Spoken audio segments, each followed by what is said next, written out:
កិច្ចការជាតិឃ្លាតមុខរបរ Elon Musk ខាត់លុយជិត$30,000,000ត្រឹមមួយថ្ងៃលោក Elon Musk ដែលជាមហាសេដ្ឋីលំដាប់លេខ1របស់ពិភពលោកនិងជានាយកប្រតិបត្តិនៃក្រុមហ៊ុន Tesla និង SpaceX បានបាត់បង់ទ្រព្យសម្បត្តិចំនួន$29,000,000,000ក្នុងមួយថ្ងៃកាលពីថ្ងៃច័ន្ទទី10ខែមីនាឆ្នាំ2025ដោយសារតែភាគហ៊ុនរបស់ក្រុមហ៊ុន Tesla បានធ្លាក់ចុះយ៉ាងខ្លាំង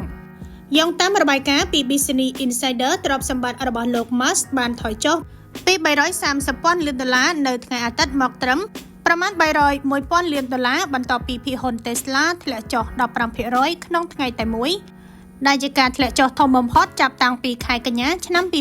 2020ការធ្លាក់ចុះនេះបានកើតឡើងស្របពេលដែលទីផ្សារភាគហ៊ុនអាមេរិកជួបប្រទះនឹងភាពចលាចលដោយសន្ទុះ S&P 500 ធ្លាក់ចុះ 3% និង Nasdaq 100 ធ្លាក់នៅ 4% អ្នកវិភាគបានចង្អុលបង្ហាញថាការប្រួយបារម្ភអំពីគោលនយោបាយសេដ្ឋកិច្ចរបស់ប្រធានាធិបតីអាមេរិកលោក Donald Trump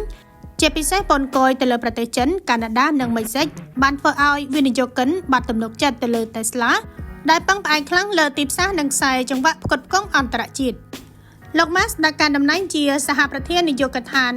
ប្រសិទ្ធភាពរដ្ឋាភិបាលក្នុងរដ្ឋបាលត្រាំបាននិយាយថាវាជាការលំបាកនៅក្នុងការគ្រប់គ្រងអាជីវកម្មរបស់លោកខណៈពេលដែលធ្វើការកាត់បន្ថយចំណាយរដ្ឋាភិបាល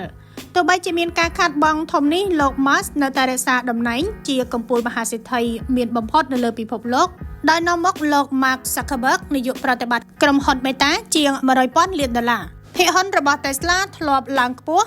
ដល់$480ក្នុងមួយភាគហ៊ុននៅថ្ងៃទី17ខែធ្នូឆ្នាំ